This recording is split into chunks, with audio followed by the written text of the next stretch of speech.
सेवा के 2 साल क्रम में सूक्ष्म लघु मध्यम उद्यम मंत्री श्री कलराज मिश्र के साथ हम बातचीत कर रहे हैं। आपका स्वागत है मिश्र जी। बहुत बहुत धन्यवाद आपको। मेरी ये जानने की इच्छा थी, क्योंकि बहुत महत्वपूर्ण मंत्रालय है आपका, इसका रोजगार से भी जुड़ाव है, उद्योगों से जुड़ाव है, उन लोगों से जुड़ाव है। भारत का जो ज़्यादातर क्षेत्र है वो लघु और सूक्ष्म उद्योग के क्षेत्र में आता है। आपने जब 2 साल पहले इस मंत्रालय का कार्यभार संभाला था, तो उस समय आपने क्या योजनाएं तय की थी कि हम भारत का विकास करेंगे? भारत के प्रधानमंत्री के रूप में जब श्री नरेंद्र मोदी जी यहाँ प्रतिष्ठित हुए, तो उसी समय उन्होंने कहा था कि भारत को मैन्युफैक्चरिंग हब बनाएंगे। और मैन्युफैक्चरिंग हब बनाने के पीछे की कल्पना ये थी कि भारत के अंदर बेरोजगार नौजवानों की संख्या बहुत अधिक है। यहाँ के धरती में एंटरप्रेन्योरशिप की मेंटलिटी सर्वाधिक है, और इसलिए अधिक से अधिक उद्यमिता का विकास और साथ ही साथ अधिक से अधिक बेरोजगार नौजवानों का समायोजन हम ढंग से कर सकें, इसके लिए मैन्युफैक्चरिंग हब की बात उन्होंने की थी। और उन्होंने मेक इन इंडिया की भी बात चलाई, और मेक इन इंडिया के साथ साथ उन्होंने कहा स्किल्ड इंडिया हम करेंगे। जब तक स्किल्ड मैन पावर नहीं होगा तब तक ढंग से न तो उद्यम चल पाएंगे और न ही उद्यमिता का विकास होगा। इस बात को ध्यान में रखकर हमने अपने मंत्रालय को देखने का प्रयास किया। हमारे सामने कई चुनौतियां दिखाई पड़ी। हमने अनुभव किया कि जिस तरीके से छोटे उद्यमी को उत्साह के साथ बढ़कर काम करना चाहिए, उससे बड़ी बाधाएं हैं। शासकीय जो प्रक्रियात्मक प्रोसीजरल दिक्कतें हैं, उसी कारण त्रस्त है। उसको रजिस्ट्रेशन कराने में बड़ी परेशानी होती है, इधर उधर भागदौड़ करना पड़ता है। तो हमने तय किया कि सबसे पहले हम रजिस्ट्रेशन कितना सुविधाजनक हो सके उसकी हम चिंता करेंगे। दूसरा यह था कि जो सूक्ष्म और लघु उद्यमी है, बैंक से लोन लेता है, लोन लेते समय बड़ी परेशानी जाती है। जबकि हमारे मंत्रालय ने कानून बनाया है 1 करोड़ का लोन कोलेटरल फ्री लोन मिलेगा, लेकिन उसमें भी बड़ी दिक्कत जाती है।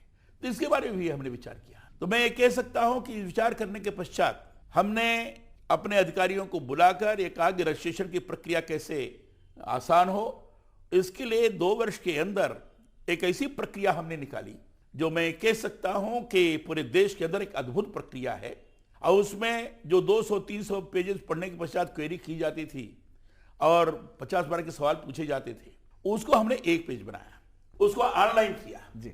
और 1 पेज में 20 पॉइंट्स जो आवश्यक जानकारी उसको प्राप्त करने की बात की। उसको भर देने के बाद वो क्लिक करेंगे तो with in 5 minutes without any documentation with self certification उसको रजिस्ट्रेशन नंबर मिल जाएगा। एक भी पैसा नहीं खर्च करना। सितंबर महीने में लॉन्च किया है मैंने इसको, उद्योग आधार मेमोरेंडम, और आज जानकर आप प्रसन्न होंगे कि 7.5 लाख से ज्यादा रजिस्ट्रेशन हो गया जी। दूसरा हमने कहा कोलेटरल फ्री लोन नहीं मिल रहा है, हमने खुद जिम्मेदारी ली। हमारी मिनिस्ट्री ने ये खुद जिम्मेदारी ली। बैंक को कहा कि ठीक है, तुम कोलेटरल सिक्योरिटी फ्री लोन दो, गारंटी हम लेते हैं जी। क्रेडिट गारंटी ट्रस्ट फंड हमने क्रिएट किया, और credit guarantee trust fund create करने के पश्चात हम जो लोन है सीडीबी के माध्यम से हम बैंक को पूरा करते हैं। और आपको जानकर खुशी होगी कि इस दिशा में लगभग 3 लाख से ज्यादा यूनिट्स को हमने फायदा इधर 2 वर्ष के अंदर पहुंचाया है। तीसरी चीज मैं आपको बताना चाहूंगा कि जो लोन लेता था, बैंक चाहता था कि 3 महीने के अंदर उसको कुछ ना कुछ प्राप्त होना चाहिए जी। 3 महीने के अंदर जो लघु उद्यमी है, ये बेचारा तो दौड़ भाग में लग जाता है, कुछ कर नहीं पाता, बैंक उसको एनपीए घोषित कर देता है। हमने तय किया कि जो हमारे एमएसएमई एक्ट में नवा क्लास है, जिसमें मंत्री स्वयं नोटिफाई कर सकता है कुछ चीजों को लेकर, हमने उस अधिकार का प्रयोग करते हुए एक नोटिफिकेशन जारी किया। और नोटिफिकेशन था a framework for rehabilitation and revival of the industry. Reserve Bank of India की गाइडलाइन के आधार पर उसमें 10 लाख तक का जो लोन होगा, वो एनपीए जो होने वाला व्यक्ति होगा वो कहेगा साहब हमारे बारे में विचार करिए, बैंक को विचार करना पड़ेगा। 10 लाख के बारे में वहां का जनरल मैनेजर विचार करेगा, 10 लाख के ऊपर के बारे में कमेटी बनेगी, करेक्टिव एक्शन प्लान कमेटी, ये बैंक बनाएगा और उसमें अवसर प्रदान करेगा उसकी यूनिट को रिस्ट्रक्चर करने का। और इसमें जो सिक यूनिट्स हैं, जो रिवाइवल की संभावना जिनकी हो सकती है, उनको भी हमने कहा डाल दो। तो ये बहुत बड़ी उपलब्धि, बहुत बड़ी चीज। ये जो योजनाएं जो चल रही हैं पूरे भारत में हैं या ये पूरे भारत में? जी जी, पूरे भारत में चालू हो गई है जी। और आप जानकर प्रसन्न होंगे, लगातार इसमें बढ़ोतरी होती जा रही है। जो मेक इन इंडिया की आपने पहले वही बात वही की। मैं अब आगे जी, कहने जा रहा हूं। जी, दूसरी बात, जो हमारे प्रधानमंत्री जी ने उद्यमिता का विकास और जो बेरोजगार नौजवान है उनको समायोजित करने का प्रयास, इस बात की तरफ जो उन्होंने जोर दिया, इसके लिए भी हमने रोजगार सृजन करने की दिशा में प्रयास किया है। और रोजगार सृजन करने के लिए हमने prime minister employment generation programme में चलता है, और आपको जानकर प्रसन्नता होगी कि इसमें 2 वर्ष के अंदर 3 लाख से ज्यादा यूनिट हमारी बनी है और 15 लाख से ज्यादा लोगों को रोजगार प्राप्त हुआ है। इसमें हम दे रहे हैं सब लोगों को जी। और इतना ही नहीं, हमने इसमें महिलाओं को और SC ST को विशेष सुविधा की है। जनरल लोगों के लिए 15% मार्जिन मनी का सब्सिडी हम देते हैं। जो प्रोजेक्ट कास्ट है, प्रोजेक्ट कास्ट का 15% शहर में और 25% गांव में। लेकिन महिलाओं और SC ST और नॉर्थ ईस्ट जोन के लिए 25% शहर में और 35% गांव में। जी। गांव में अधिक से अधिक लोग ग्रामोद्योग लगा सकें, इस दिशा में हमारा प्रयास है। और इसके लिए पूरे देश भर में हमने स्किल मैपिंग कराई है। गांव में यह है कि वहां पारंपरिक उद्योग है, तो इसी कारण हमारा उद्यमिता भी बढ़ी, 25,000 से ज्यादा उद्यमी बढ़े और इसमें 15 लाख तक का हम रोजगार का हमने सृजन किया है। इसी के साथ साथ हम स्किल डेवलपमेंट के कार्यक्रम भी जगह जगह ले रहे हैं। हमारे जो टूल्स रूम है, टूल्स रूम्स के अंतर्गत जो इंजीनियरिंग पास है, पॉलिटेक्निक है, MBA है, और इस स्तर के लोगों को हम ट्रेनिंग देते हैं। और उसमें हर वर्ष 3,68,576 ऐसे लोगों ने प्रशिक्षण प्राप्त किया जी। और इसमें लगभग 54,000 लोग उद्यमी बने और शेष लोगों का समायोजन हुआ। National institute of micro small and medium enterprises हमारा इंस्टीट्यूट है हैदराबाद में। उस हैदराबाद के अंदर लगभग 90,000 लोगों को ट्रेनिंग दी। 54,000 प्रशिक्षणार्थी एकदम तैयार होके गए।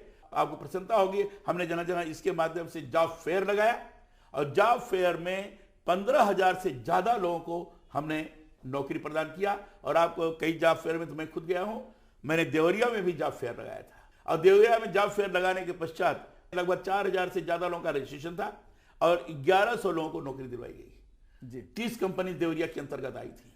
इसी ढंग से हमने एस्पायर स्कीम, एक स्फूर्ति जो अभी आपने बताया जी, scheme of fund for regeneration of traditional industry जी, इसमें हमने 32 क्लस्टर बनाए। जो हेरिटेज इंडस्ट्री से उनके 32 क्लस्टर बनाए, जिसमें उस 32 क्लस्टर में से 15 से ज्यादा हमारे पूरे हो गए और उसमें 30,000 लोगों को हमने आगे बढ़ाया और उनको अंदर समायोजित किया।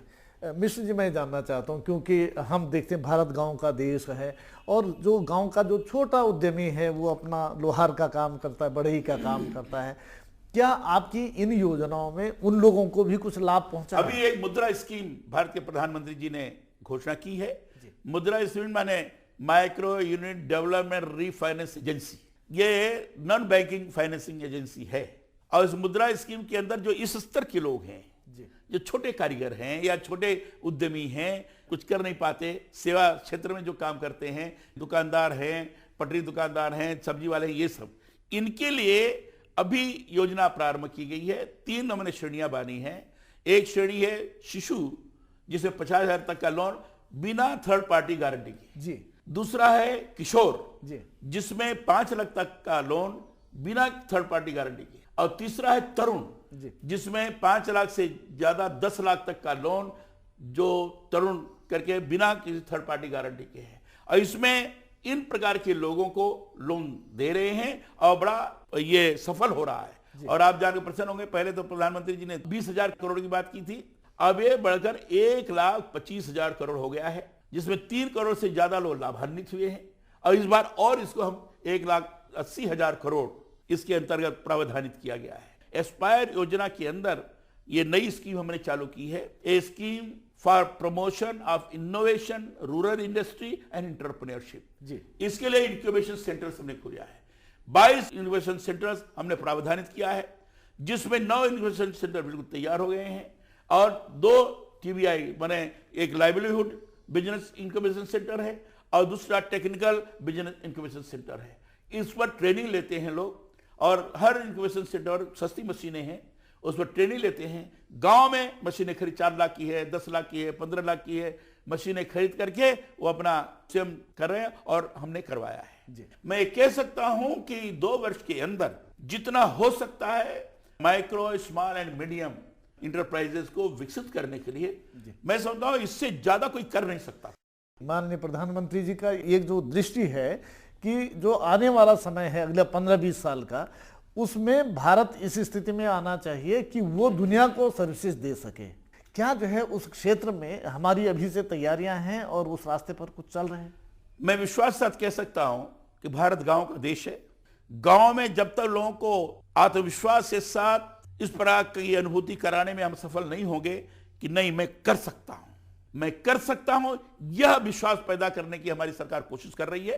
और हमने जितनी योजनाएं बनाई हैं, छोटे स्तर तक जो लोग ग्रहण कर रहे हैं, वो आत्मविश्वास पैदा करने में सक्षम हो रही है। और इसके कारण गांव के लोग स्वावलंबी बनेंगे। छोटे छोटे उद्योगों को स्थापित करते हुए, छोटे छोटे सेवा क्षेत्र में काम करते हुए स्वावलंबन के साथ आगे बढ़ सकेंगे, ये मुझे पूरा विश्वास है। और प्रधानमंत्री जी का जो स्वप्न है, उनकी जो कल्पना है, निश्चित रूप से भविष्य में साकार होगी। और इन्हीं छोटे छोटे उद्योगों के माध्यम से भारत आगे चलकर विकसित देश के रूप में उभर करके आएगा।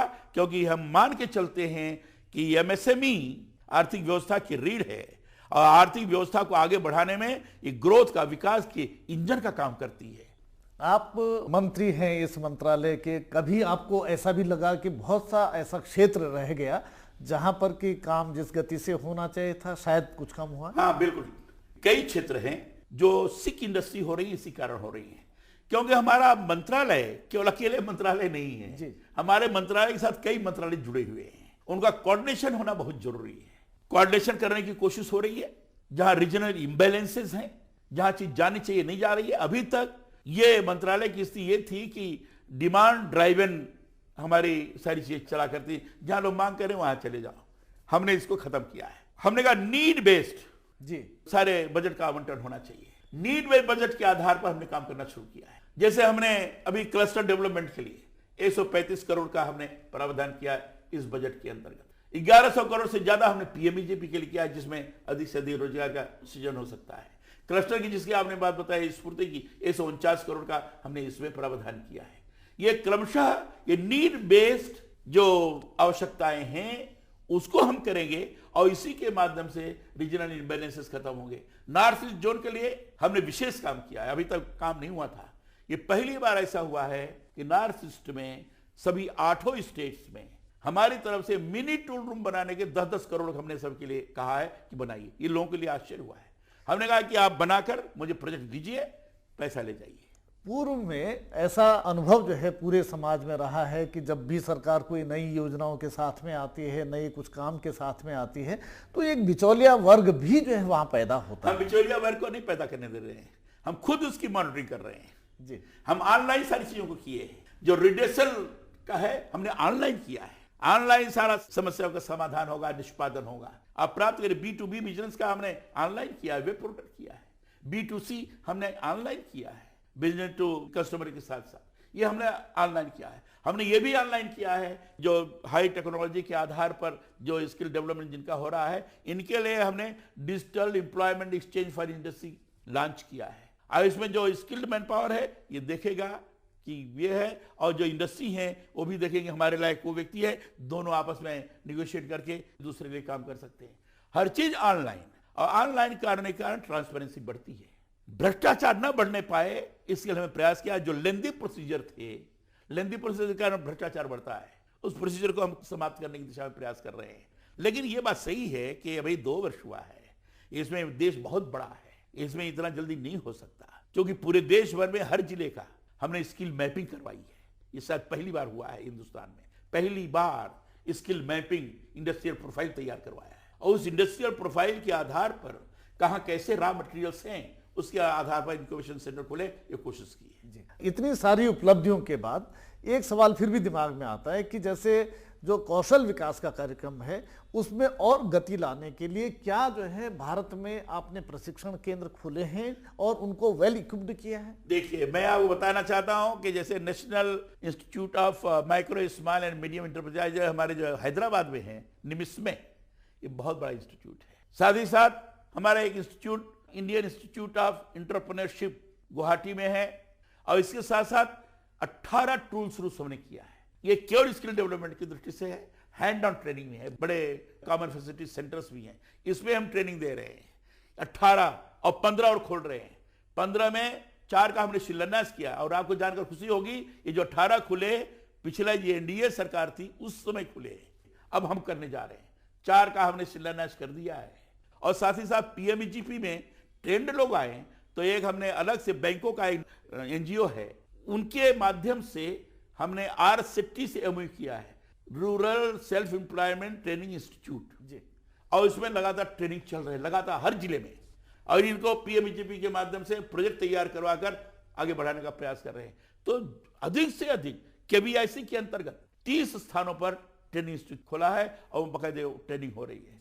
तो स्किल डेवलपमेंट के लिए, उद्यमिता विकास के लिए प्रधानमंत्री की जो कल्पना है उस कल्पना को साकार करने के लिए हमारे जो ट्रेनिंग इंस्टीट्यूट्स हैं उनको और प्रभावी बनाया जाए, ये हमारी तरफ से प्रयास है जी।